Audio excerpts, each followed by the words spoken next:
You're listening to the Hamptons to Hollywood podcast, supported by our friends at 0 Hour Detox. Whether you're in the Hamptons, Hollywood, or somewhere in between, summer is usually synonymous with drinking. Champagne, beer, tequila, you name it. Our secret to imbibing, whether it's day drinking or going to an evening summer concert, is 0 Hour Detox. They're small pill supplements you take to prevent hangovers. And they really work. Trust us. We've done the research. Take 1 pill for every 2 drinks and 3 before bed, and you'll wake up feeling fresher than a daisy. Take 25% off your next order of 0 Hour Detox when you buy them from the homepage story link on hamptonstohollywood.com. Bottoms up. Hey guys, it's me again, Kyle Langan, founder of hamptonstohollywood.com and host of our official podcast. Today's episode marks a milestone because we had our very first Academy Award-winning guest on the show. I know, right? I was thrilled to chat with Charlie Wachtel, the Oscar-winning screenwriter of Blackkklansman, the Spike Lee-directed film which debuted last August. Charlie and I chatted about the screenwriting business in Hollywood, his Oscar moment, and what projects he has in the pipeline. So without further ado, here's Charlie. All right, so Charlie, thank you so much for being on the Hamptons to Hollywood podcast. Of course. Thanks for having me. Yeah, of course. So just kind of to give context, so I met you last summer at a barbecue with our friend Maddie. Yeah. And I remember that I think I'd maybe asked you, like, what do you do, and you said that you were a writer. I said, oh, I'm a writer too. I write, this lifestyle website. And you were incredibly modest because you said, oh, are you a screenwriter? But I assume at that time that you had already filmed Blackkklansman. Mm-hmm. Is that kind of just a character trait of yours, that modesty, or were you kind of trying to lay low a little bit? I think I was trying to lay low. I mean, once I say what it is that I do or associate the project that I've done with my name or any of the accolades that have come with it, it's kind of, you can't be modest anymore once You've said it, kind of thing. So I don't mind withholding information for a certain period of time so people could actually, get to know me authentically. Right. So was your last chance at anonymity, kind of. Yeah. It's more fun to be anonymous. Yeah, for sure. So you obviously won an Oscar you won a BAFTA, an Oscar for Best Adapted Screenplay for Blackkklansman. Which is crazy. Yeah, congratulations again. Thank you. So just tell me about that experience. First, getting nominated, and then tell me about the nomination process, I guess, first. Yeah, I mean, we didn't know what was going to happen. We had a film that came out in the summertime, and which is irregular for Oscar-y movies, right? Yeah, it was late summer, sort of hoping that some of the momentum would carry into the award season, but there are so many awards baity films that, it's very easy to get lost into the mix, and it managed to just, stay afloat, and I guess it made a lot of noise when it came out. Enough that people were paying attention and people wanted to give it some respect. Mm-hmm. And so you got nominated, obviously, and then what was your reaction to that? Did you kind of think, Spike Lee is attached, maybe there could be some activity around it, or? Yeah, of course. I mean, Spike being involved and leading the charge was huge, I think. In all aspects. I mean, he's a legend, and he's someone who had won an Academy Award previously, who a lot of people think he should have, myself included. And he's a marketing machine. He was the one leading the charge on the awards campaign. He was on a day-to-day basis completely involved at all of the receptions and screenings and Q&As, and he was doing most of the work. Yeah. What was the Oscar experience like when they called your name? It was certainly surreal. I had been knocking back a few drinks beforehand because Right. I was just extremely nervous. I mean, it's nerve-wracking enough to be on television in front of millions worldwide. But as our category was approaching, the thought starts to creep into your mind like, well, this is a possibility. We could actually win. And if we win, we're going to have to go onto the stage. And I don't know, we're maybe going to have to say something.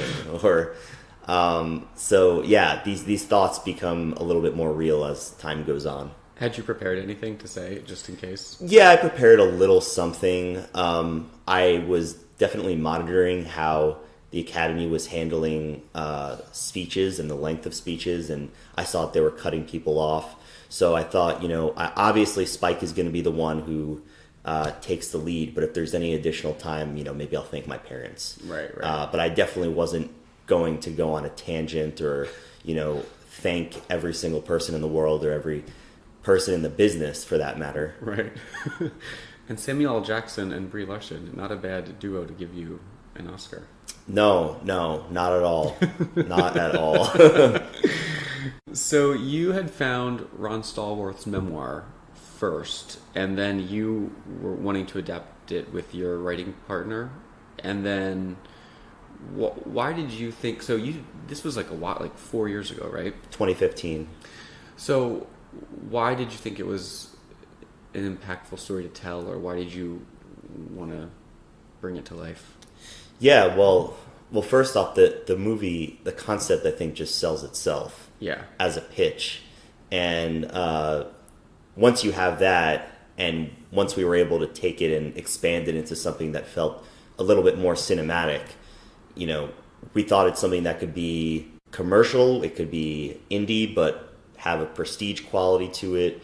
And also for the African American market, which is still severely underserved and was even more so back then, especially when no one thought that African Americans can open a film and no one thought that African Americans, could have a film play overseas. Right. And by no one, I mean the powers that be. Right. Obviously, a lot has changed in just that short amount of time. Yeah, I think it's interesting that, and maybe fortuitous, that you you found this project as something that you wanted to do kind of like in the Obama era, right? When we had a black president. And then with such a divide within our countries when the movie kind of came to fruition. Right. Yeah, we were hired for the rewrite once Trump started to come to power in 2016. It was before the election and then after the election. Right. Which was a little bit of a sucker punch for a lot of people to not see Hillary Clinton win. Uh-huh. And it was great that we were hired for the rewrite around that time because we were able to then capture some of what was happening and attempt to connect it. For sure. And put it on the right track before handing it off to Spike and Kevin. Right, you're kind of commenting on, not literally commenting on like what's happening today, but sort of because of the similarities that are kind of impossible to deny. Oh, sure. Yeah. What did it mean for you as a white man to kind of be the one who spearheaded originally the concept for the idea, a movie that was so profoundly dealing with race and widely accepted and lauded by the African American community in a time when our country is so divided? Well, I never really thought about it so much as being something that's race related. Yeah. That never was really something that crossed my mind. I'm of the opinion that, anyone should be able to write a story about a person with any different kind of background or any different kind of experience. And I think once we attempt to restrict that, then, what is the future of storytelling if, I can't write the story? Am I only supposed to write stories of white people? Right. And those movies, by the way, are movies with just white people are getting harder and harder to make these days. Yeah. And for good reason. So, but like the most fascinating stories are the stories that often are ones where it's about a person who's going through something and something that is not something that I'm going through. And I want to sort of put on my story cap and dive into their world and, use my imagination. And a lot of it is about using your imagination. Yeah. What kind of stories do you like to tell? My writing partner and I like to say our brand is sort of doing the genre take on true life stories. Could be a true story or it could be based on reality in some way. We're not beholden in any way to just doing true stories. We like genre stuff. We like horror. We like sci-fi. We're even looking for an erotic thriller that we could sink our teeth into. Yeah. So we're open-minded. How did you and your writing partner David? How do you guys know each other? We grew up together, so we go wow. way back to like 6th grade. We were part of the same circle of friends, and Wow. in high school, instead of doing a lot of like written reports, we would do videos together where we'd act it out, get our friends to act out, we'd direct, we'd edit. Learned a lot about the craft during that point in time, and we just pretty much fell in love with film around the same time. Did you move to LA together?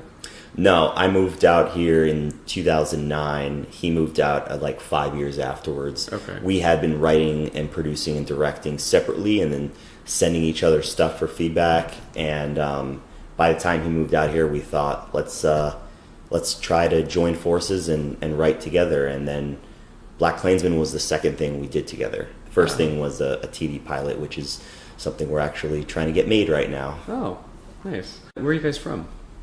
East Brunswick, New Jersey. Oh, I'm from New Jersey too.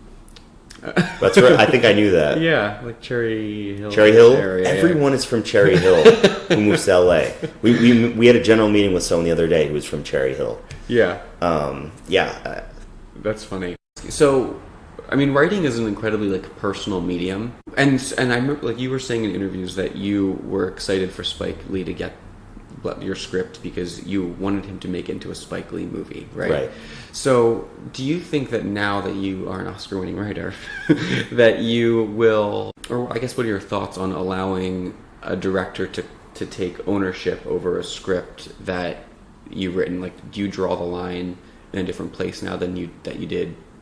Well, the features world is very different from television. In television, the writer is king, and they call the shots. And in features, just by tradition, the writer isn't. They don't have the same control. They sort of hand off the baton to the director. And in this case, we hit a home run because Spike is the kind of guy, he's an auteur. You want him to leave his mark and put his stamp on a project. Mm-hmm. If it was, someone else in the future, maybe I wouldn't feel the same way. If it was, maybe a younger director or a director who didn't have such a distinct point of view. Yeah. But again, that's the way features work, and we'll have to deal with it. Right. Or we'll have to direct ourselves. What was working with Spike like? Well, we didn't really truly collaborate together. It was just, like I said, we handed off the baton to he and his writing partner once Focus Features got involved. And we were sort of, cashed out of the situation by then. And did you go to set? We did not go to set. We didn't meet Spike until the cocktail hour at the reception before the premiere at Cannes. Oh, wow. Yeah. Don't worry, we'll be right back. Whether you're in the Hamptons, Hollywood, or somewhere in between, summer is usually synonymous with drinking.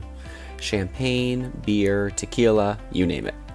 Our secret to imbibing, whether it's day drinking or going to an evening summer concert, is 0 Hour Detox. They're small pill supplements you take to prevent hangovers. And they really work. Trust us, we've done the research.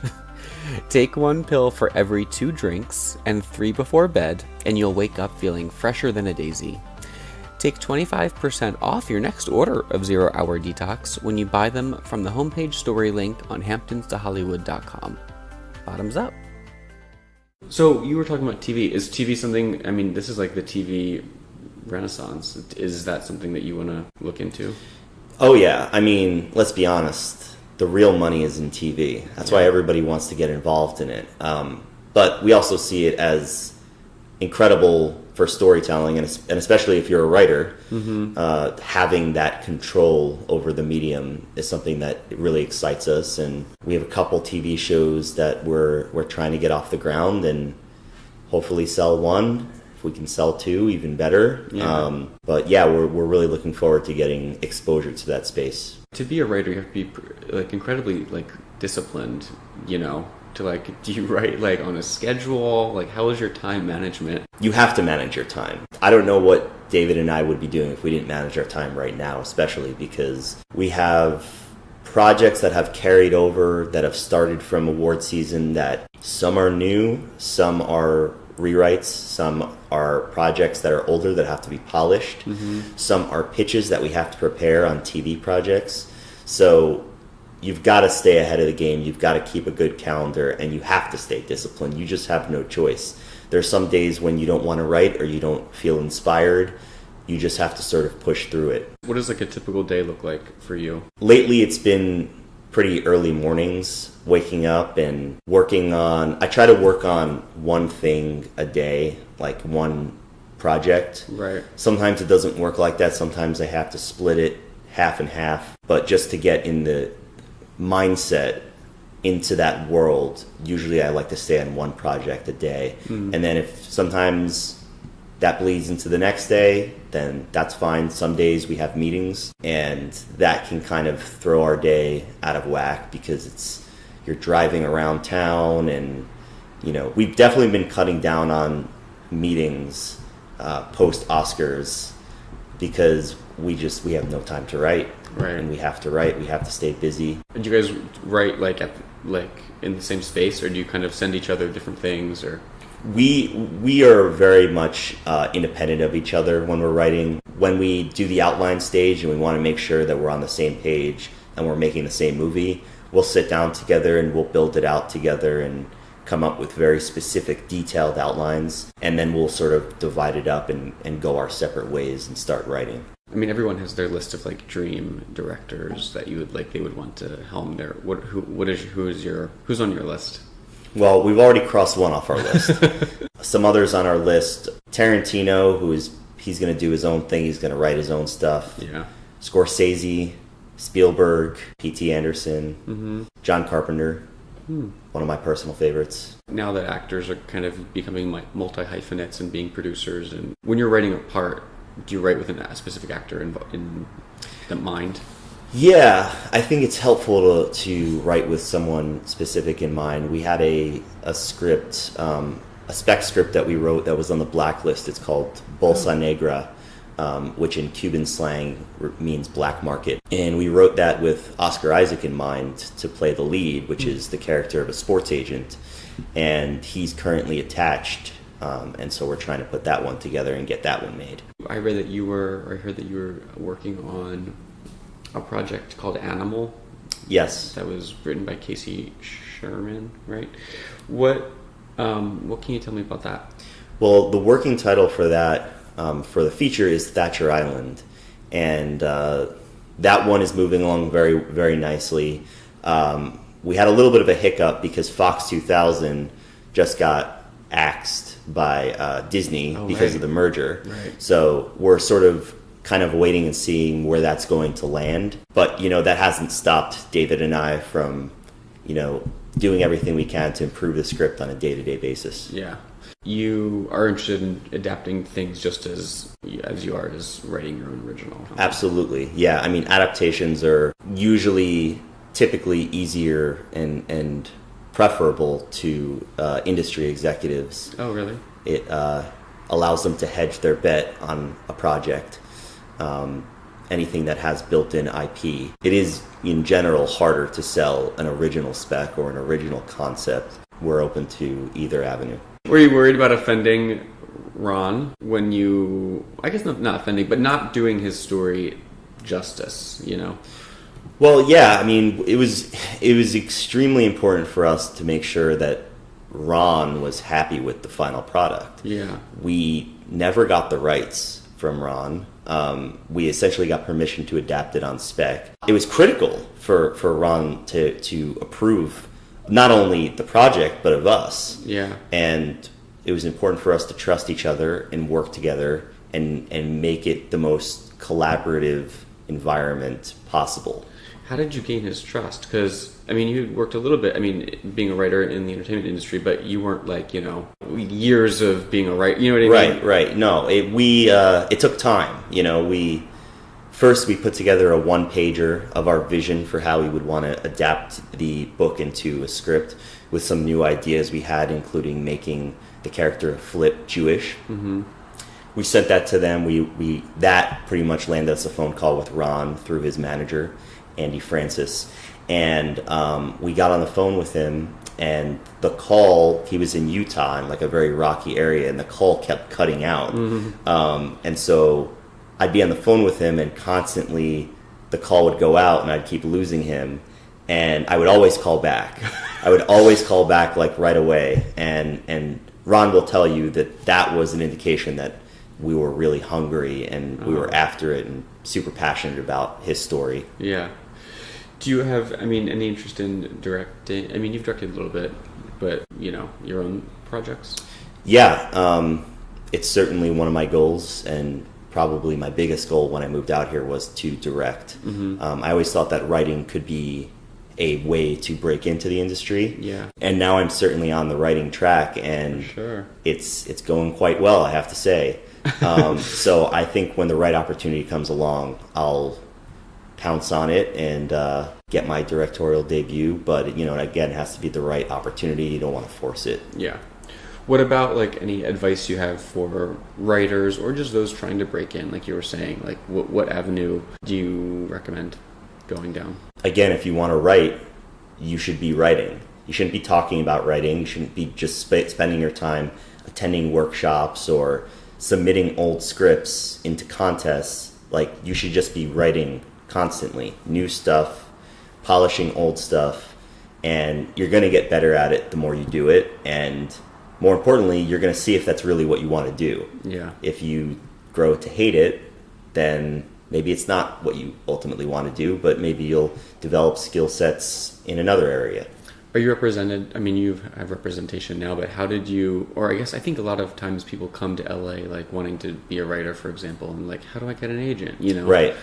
Blackkklansman we did without a lawyer, we did without an agent, we did without a manager. The entertainment lawyer and agent didn't come in until later in the process. The agent came in last. The agent came in, once the movie went into production. So it's possible to do this without all of that. Right. That being said, I had the advantage of having a leg up because I worked as an assistant in Hollywood for a couple of years. So I was able to build up a Rolodex. Mm-hmm. So I think that is a worthwhile route to take for anyone so that they can build up a network of contacts. We started to market ourselves before people really knew what Blackkklansman was, and we still were sending unsolicited emails about new things we were working on or things we had already done in the past just to try to get people to read it. Wow. And we weren't getting a whole lot of traction that way. I imagine there's a lot of people who are regretting not responding to those emails. Right. But yeah, there's a reason why we don't have a manager right now, and it's because we were able to push the rock all the way up the hill ourselves for a great deal of time, and we have each other to lead on. Well, thank you so much. I really am so happy for your success. No problem. Thank you. I'm looking Thanks for having me. Yeah, I'm looking forward to see what you do next. Awesome. Keep you posted.